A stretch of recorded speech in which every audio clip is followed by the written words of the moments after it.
Hi hello ನಮಸ್ಕಾರ.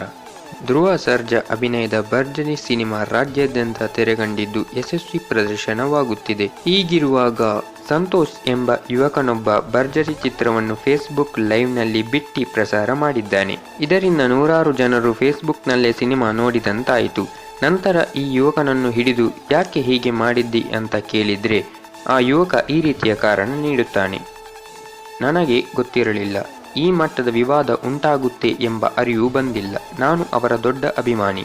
ನಮ್ಮದು ಹುಬ್ಬಳ್ಳಿ. ನಮ್ಮ ಕಡೆ ಶೂಟಿಂಗ್ ಆಗಿತ್ತು. ಅದನ್ನು ಮಾತ್ರ ನಾನು ಲೈವ್ ಮಾಡಿದ್ದೆ. ಪೂರ್ತಿ ಸಿನಿಮಾ ಮಾಡಿಲ್ಲ, ಬರೀ 20 ನಿಮಿಷ ಮಾತ್ರ ಶೂಟ್ ಮಾಡಿದ್ದೆ ಎಂದು ಈ ರೀತಿಯ ಕಾರಣ ನೀಡಿದ. ಭರ್ಜರಿ ಚಿತ್ರದ ಆಡಿಯೋ ಮತ್ತು ವಿಡಿಯೋ ಹಕ್ಕು ಹೊಂದಿರುವ ಡಿ ಬೀಟ್ಸ್ ಸಂಸ್ಥೆಯ ಮಾಲೀಕ ಹರಿಕೃಷ್ಣ ಅವರು ಕೂಡ ಈ ಬಗ್ಗೆ ಕ್ರಮ ತೆಗೆದುಕೊಂಡಿದ್ದಾರೆ. ಕೊನೆಗೆ ಸಂತೋಷ್ ರವರು ಮಾಡಿದ ತಪ್ಪನ್ನು ಕ್ಷಮಿಸಿ ಅವರ ವಿರುದ್ಧ ನೀಡಲಾಗಿದ್ದ ದೂರನ್ನು ಭರ್ಜರಿ ಚಿತ್ರತಂಡ ವಾಪಸ್ ಪಡೆದುಕೊಂಡಿದೆ.